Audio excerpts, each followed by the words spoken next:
Today we will discuss about the next point of ionic equilibria, that is solubility product. First we will say about the solubility equilibria.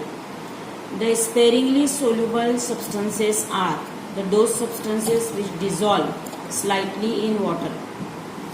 यहाँ पर सब में पहले हम देखेंगे कि स्पेरिंगली सोल्यूबल सब्सटेंसेस ऐसे सब्सटेंसेस होते हैं जो वाटर में स्लाइटली डिसॉल्व होते हैं. Suppose AgCl put into the water and stir vigorously. A very small amount is dissolved in the water and the most of salt remains undissolved. तो यहाँ पर हम देख रहे हैं कि जब AgCl को हम वाटर में डिसॉल्व करते हैं तो वो बहुत ही स्मॉल क्वांटिटी में डिसॉल्व होता है और उसका मोस्ट जो पार्ट है वो अनडिसॉल्व होता है. तो यहाँ पर हम देख रहे रिएक्शन में when AgCl is add in the water, it dissociate in Ag plus and Cl minus ion in a very small extent.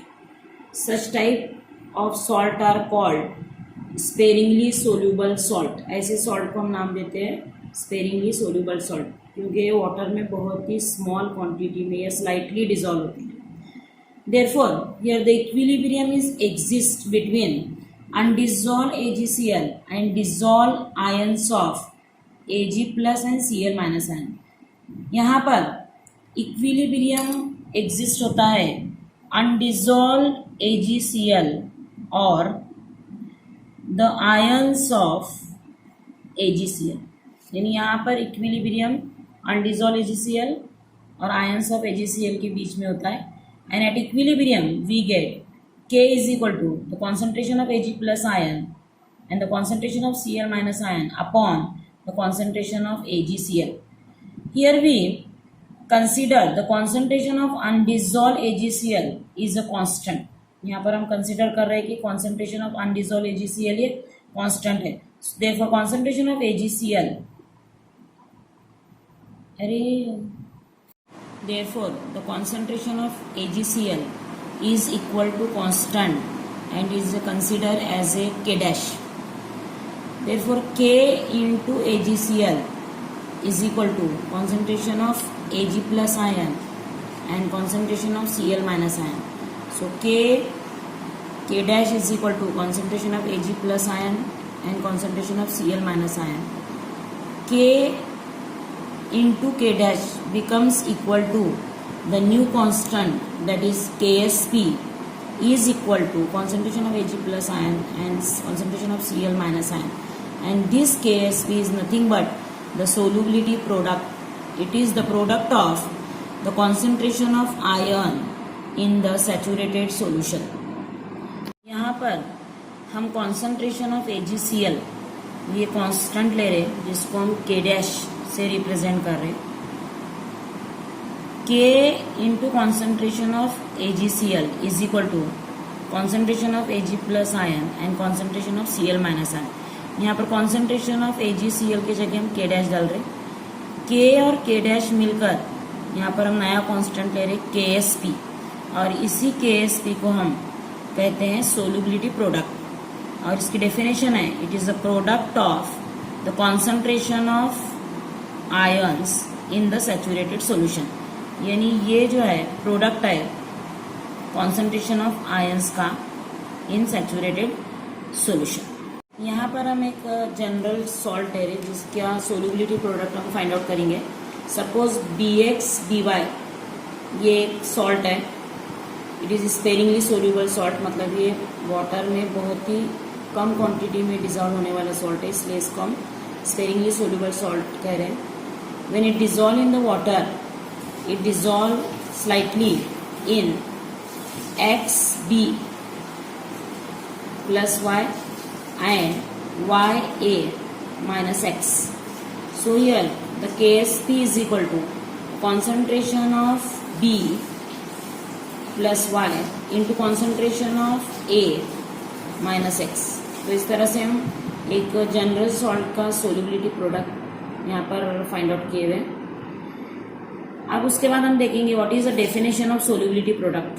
In saturated solution of sparingly soluble salt, The product of equilibrium concentration of ion raised to power that is equal to their coefficient in a balanced equilibrium expression at the given equation is called solubility product.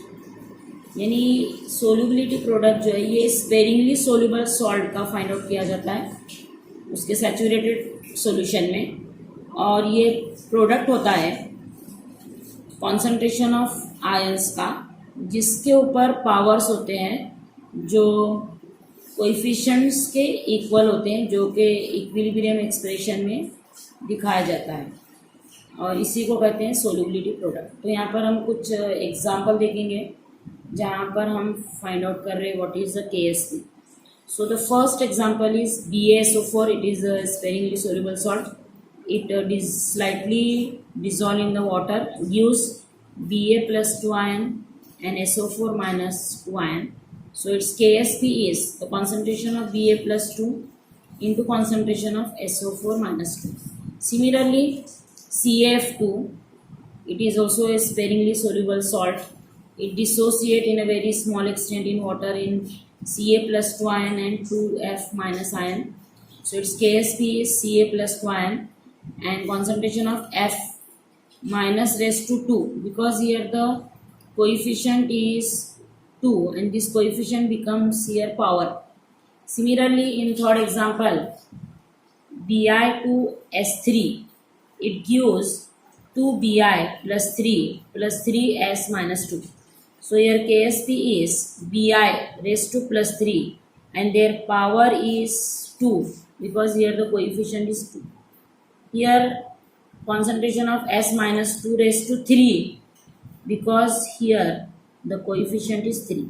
So here coefficients becomes the powers. Similarly, CaPO4 twice, it gives 3Ca plus 2 and 2PO4 minus 3. So KSP is equal to the concentration of Ca plus 2 raised to 3 and the concentration of PO4 minus 3 raised to 2. Here also the coefficient becomes power. यहाँ पर Ca plus 2 का coefficient 3 है, इसलिए यहाँ पर power ले रहे हैं हम 3। यहाँ पर PO4 minus 3 का coefficient 2 है, ये बन रहा है यहाँ पर पावर 2। सो इस तरह से हम यहाँ पर देख रहे हैं कि किस तरह से हम KSP किसी भी स्पेरिंगली सोल्यूबल सॉल्ट का फाइंड आउट कर सकते हैं। उसके बाद हम देखेंगे the relationship between solubility and solubility product. Solubility of the compound is the amount in gram that dissolve per unit volume. Solubility के बाद देखेंगे हम molar solubility. It is represented by S, the number of moles of compound dissolved to a given 1 liter of saturated solution. Means the molar solubility is the ratio of solubility in gram per liter upon the molar mass in gram per mole. तो molar solubility को represent करते हैं यहाँ पर S से, और ये है the number of moles of compound dissolved to a given 1 liter of saturated solution. तो अब हम देखेंगे मोलर सोल्यूबिलिटी S और KSP के बीच में क्या रिलेशन है। तो उसके लिए सब में पहला एक जनरल सॉल्ट ले रही मैं यहाँ पर BXAY. It is sparingly soluble salt. It dissolves slightly in water. It dissociates in X number of B plus Y ion plus Y number of A X minus ion. So here KSP is equal to B, concentration of B plus Y raised to X and concentration of A minus X raised to Y. मतलब X और Y यहाँ पर coefficient है, B का coefficient X है और A का coefficient Y है। तो यहाँ पर B का पावर X आ रहा और A का पावर Y है, और यहाँ पर हम कंसीडर कर रहे हैं कि B का जो मोलर सोल्यूबिलिटी है वो S है और A का जो मोलर सोल्यूबिलिटी है वो भी S है। लेकिन b का जो कोइफिशिएंट है वो x है, इसलिए हम एक्स एस ले रहे, और ए का जो कोइफिशिएंट है या पावर है वो y है, इसलिए हम यहाँ पर ले रहे Y s. So K s p is equal to s x s raise to x into y s raise to y. So the answer is x raise to x y raise to y, यानी x का power यहाँ पर x आ रहा, Y का power यहाँ पर Y आ रहा, और एक्स का पावर यहाँ पर एस का पावर यहाँ पर एक्स है, यहाँ पर एस का पावर वाई है, इसलिए एस का पावर हम ले रहे एक्स प्लस वाई। यानी यहाँ पर एक्स का पावर एक्स, वाई का पावर वाई, और एस का पावर एक में एक्स है और दूसरे में वाई, और ये दोनों को मिलाकर हम यहाँ पर S raise to x plus y बता रहे हैं। तो इस तरह से हम किसी भी सॉल्ट का सोल्यूबिलिटी प्रोडक्ट भी फाइंड आउट कर सकते हैं और रिलेशनशिप बता सकते हैं सोल्यूबिलिटी प्रोडक्ट और सोल्यूबिलिटी के बीच में। तो अब यहाँ पर हम कुछ एग्जांपल देखेंगे। तो पहला एग्जांपल है यहाँ पर AgBr silver bromide, it is sparingly soluble salt, it dissolves slightly in water. In its saturated solution it gives Ag plus ion and Br minus ion.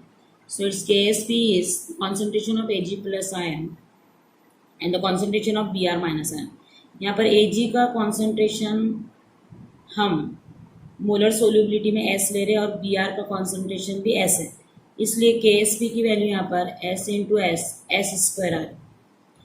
दूसरा सॉल्ट है PbI2, it is also a sparingly soluble salt, dissolves slightly in water, it dissociate Pb plus 2 I minus ion। तो इसका Ksp हम देखेंगे, Ksp is equal to concentration of Pb plus 2 ion into concentration of I minus, और I का coefficient 2 है जो यहाँ पर उसका पावर बन रहा है रेस टू 2। Pb की सोल्यूबिलिटी को हम S कंसिडर कर रहे और I की सोल्यूबिलिटी हम 2S लेकर उसका स्क्वायर करें, यहाँ पर 2 है इसलिए यहाँ पर हम 2S लेंगे। तो इसको सॉल्व करने के बाद इसका आंसर आएगा 4S स्क्वायर, और ये दोनों को मल्टीप्लाई करने के बाद 4S क्यूब। तो इस तरह से हम यहाँ पर सेकेंड PbI2 में Ksp और S के बीच में रिलेशन बताएं। इसी तरह से हम थर्ड सॉल्ट देखेंगे जो है AlOH थ्राइस। ये भी स्पेरिंगली सोल्यूबल सॉल्ट है, वाटर में स्लाइटली डिजॉल्व होता है। It gives Al plus 3 ion and 3 OH minus ion. So its Ksp is concentration of Al plus 3 into concentration of OH minus ion। लेकिन यहाँ पर OH का जो कोइफिशिएंट है वो 3 है, इसलिए यहाँ पर पावर जो है हम 3 ले रहे। इसका सिंगल है या इसका जो पावर है 1 है, इसलिए यहाँ पर सिर्फ हम S ले रहे, और इसका पावर 3 है इसलिए यहाँ पर 3S रेस टू 3 ले रहे हम। तो 3 3 ज़ा 9, 9 3 ज़ा 27 आता है, और ये S क्यूब और ये S टोटल हुआ 27S4। और लास्ट सॉल्व देखेंगे हम Ca3PO4 ट्वाइस। ये डिसोसिएट हो रहा 3 Ca प्लस 2 आयन में और 2 PO4 माइनस 3 आयन में। So it's Ksp is equal to Ca concentration of Ca plus 2 raise to 3, क्योंकि इसका कोइफिशिएंट 3 है इसलिए यहाँ पर पावर 3 लिख रहे हैं हम। PO4 माइनस 3, इसका भी कोइफिशिएंट 2 है इसलिए इसका पावर हम यहाँ पर 2 ले रहे हैं। उसके बाद यहाँ पर हम ले रहे इसकी वैल्यू 3S रेस टू 3 और इसका 2S रेस टू 2।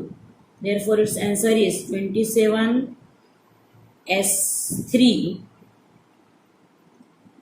और 27S3 और इसका 2 2 ज़ा 4 और S2, और उसके बाद 27 इंटू 4 बिकम्स 108, और यहाँ पर S रेस टू 3 प्लस 2 5। तो इस तरह से हम किसी भी स्पेरिंगली सोल्यूबल सॉल्ट का सोल्यूबिलिटी प्रोडक्ट और सोल्यूबिलिटी के बीच में रिलेशन बता सकते हैं। The next point of this topic is condition for the precipitation. Condition for the precipitation के लिए सब में पहले हमें मालूम रहना what is ionic product and what is the solubility product. Ionic product is same as the solubility product, दोनों actually same ही है, सिर्फ डिफरेंस ये है कि ionic product is express the concentration of ion at any condition. Ionic product में concentration of ion तुम any condition पर बता सकते, और KSP में कॉन्सेंट्रेशन ऑफ आयन सिर्फ इक्विलिब्रियम स्टेज में होता है, या इक्विलिब्रियम स्टेज का हम बता सकते। ये डिफरेंस है आयोनिक प्रोडक्ट और सोल्युबिलिटी प्रोडक्ट में। तो क्या देखो यहाँ पर आयोनिक प्रोडक्ट को रिप्रेजेंट करते हैं हम IP से, सोल्युबिलिटी प्रोडक्ट को रिप्रेजेंट करते हैं हम KSP से। The difference is that ionic product express the concentration of ion at any condition while KSP contains the equilibrium concentration। यानी KSP में हम क्या लेते हैं, इक्विलिब्रियम कॉन्सेंट्रेशन, और आयोनिक प्रोडक्ट में हम लेते हैं, यहाँ भी हम लेते हैं concentration of ion at any condition.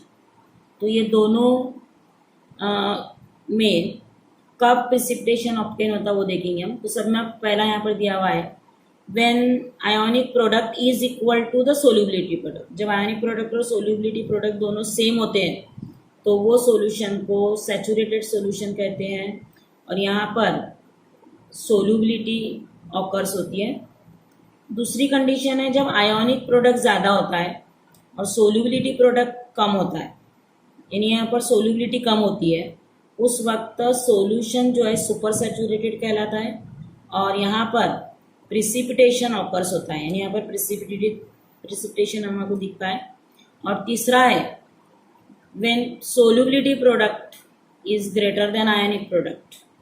यहाँ पर सोल्युबिलिटी ज़्यादा होती है इसलिए सॉल्यूशन अनसैचुरेटेड रहता है, और यहाँ पर प्रिसिपिटेशन डज नॉट ऑकर्स। तो ये तीन कंडीशन है जहाँ पर हम सॉल्यूशन को सैचुरेटेड, सुपर सैचुरेटेड और अनसैचुरेटेड में क्लासीफाई कर सकते हैं।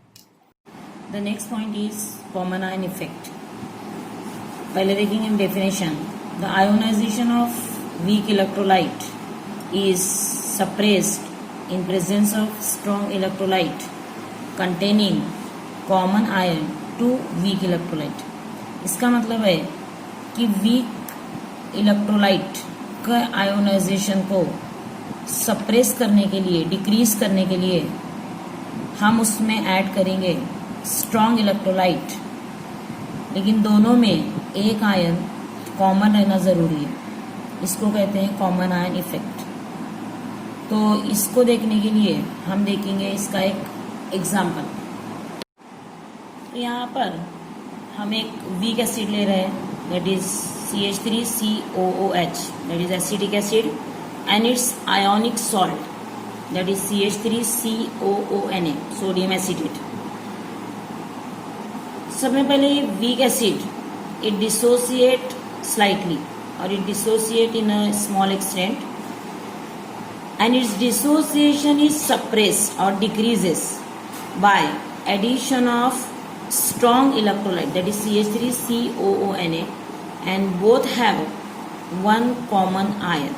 तो यहाँ पर हम देख रहे हैं एसिटिक एसिड ये लेस एक्सटेंट में डिसोसिएट होता है क्योंकि ये वीक एसिड है, और इसको हम डबल एरो से यहाँ पर रिप्रेजेंट कर रहे हैं, और इसके डिसोसिएशन को हमें और सप्रेस करना है या डिक्रीज करना है, इसलिए हम इसमें CH3COONA ये स्ट्रॉन्ग इलेक्ट्रोलाइट ऐड कर रहे हैं जो कम्प्लीटली डिसोसिएट होता है CH3COO- आयन Na+ आयन में। तो इस तरह से ये डिसोसिएशन वीक एसिड को सप्रेस करता है, वो देखेंगे हम। Both produces CH3COO- ion. हम यहाँ पर हम देख रहे हैं कि वीक एसिटिक एसिड जो है, या एसिटिक एसिड जो है, ये CH3COO- आयन प्रोड्यूस कर रहा। इसी तरह से strong electrolyte that is CH3COONA ये भी CH3COO- आयन प्रोड्यूस कर रहा। So both produces CH3COO- ion in the solution. दोनों भी CH3COO- आयन सोल्यूशन में प्रोड्यूस कर रहे हैं। Therefore the concentration of CH3COO increases. तो हम देखते हैं कि ये दोनों भी CH3COO माइनस आयन प्रोड्यूस करे, इसलिए CH3COO माइनस आयन का कॉन्सेंट्रेशन यहाँ पर इंक्रीज हो रहा, बढ़ रहा है। So according to Le Chatelier's principle, और ली चैटलियर्स प्रिंसिपल जो हम 11th में पढ़ चुके हैं केमिकल इक्विलिब्रियम में, the equilibrium is shifted to the left. तो यहाँ पर इक्विलिब्रियम जो है शिफ्ट होता है towards the left, due to which the acetic acid molecules are form और unionised CH3COOH are produced. In this way, CH3COOH increases in a solution, means we suppress the dissociation of CH3COOH, that is weak acid. इसी को कहते हैं common ion effect. तो यहाँ पर हम देखें कि एक वीक एसिड हम ले रहे हैं, इसके डिसोसिएशन को डिक्रीज करने के लिए, सप्रेस करने के लिए हम उसमें ऐड कर रहे strong electrolyte, that is CH3COONA। ये दोनों डिसोसिएट हो रहे CH3COO minus CH3COO minus ion में, इसलिए CH3COO माइनस आयन का कॉन्सेंट्रेशन यहाँ पर इंक्रीज हो रहा है and the equilibrium will be shifted towards the left according to Le Chatelier's principle. इसका मतलब है कि CH3COO minus react with H plus ion and they form unionized CH3COOH. So due to production of unionized CH3COOH, the acetic acid molecule increases. In this way we can suppress the dissociation of this weak acid. It is called common ion effect. उसके बाद हम देखेंगे what is the relationship between common ion effect and the solubility.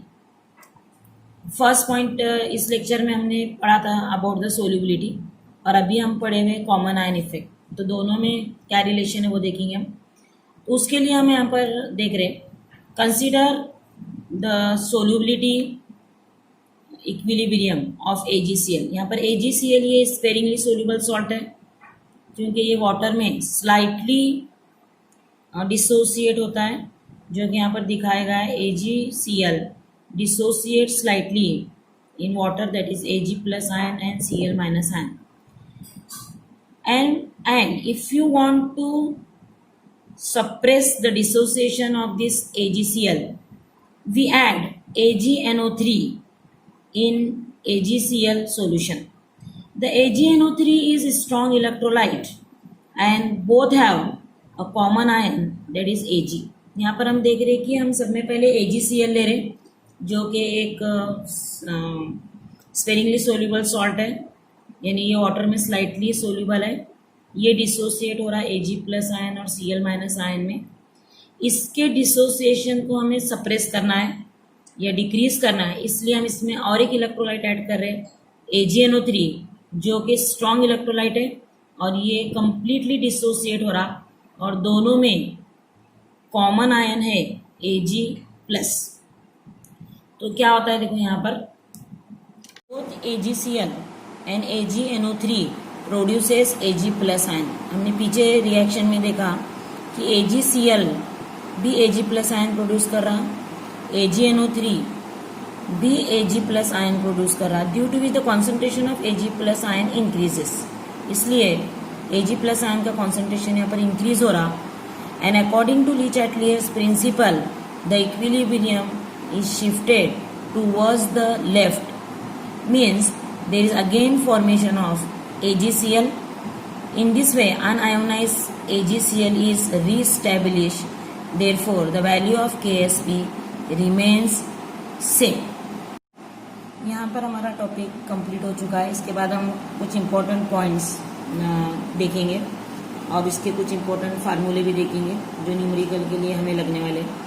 तो सब में पहले हम इस टॉपिक में देखें कि dissociation of weak electrolyte is occurs in a less extent.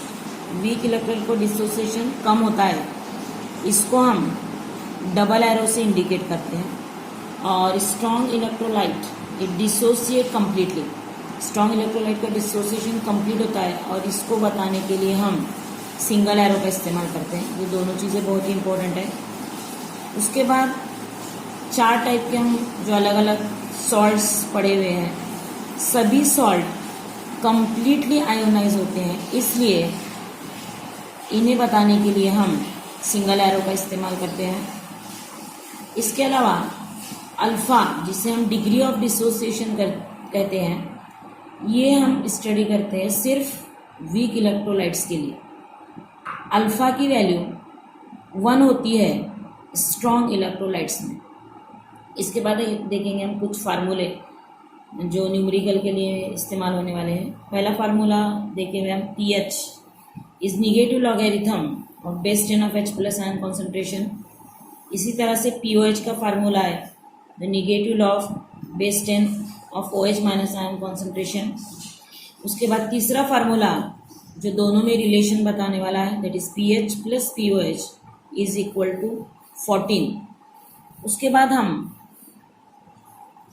Buffer solution में 2 फार्मूले पढ़े हुए, pH is equal to pKa plus log of concentration of salt upon concentration of acid. इसी तरह से pOH is equal to pKb plus log of the concentration of salt upon concentration of base. इसे Henderson Hasselbalch equation कहते हैं। ये दोनों buffer solution के लिए हम पढ़े हुए। उसके बाद ऑस्वाल्ड डाइल्यूशन लॉ में हमने ये फार्मूले डिराइव किए, alpha is equal to under root K upon C और alpha is equal to under root K into V. इसी तरह से बेस के लिए alpha is equal to under root K B upon C और alpha is equal to under root K B into V. ये दोनों Oswald dilution law के लिए है। ऊपर के दोनों फार्मूले वीक एसिड के लिए दिए हुए और नीचे के दोनों फार्मूले ये वीक बेस के लिए दिए हुए। उसके बाद percentage of alpha find out करने के लिए हमें अल्फ़ा को 100 से मल्टीप्लाई करना है। तो आप ये सभी इम्पोर्टेंट पॉइंट्स और इम्पोर्टेंट फार्मूले लिख कर लेंगे। अगले लेक्चर में हम इसी टॉपिक के न्यूमेरिकल्स देखेंगे।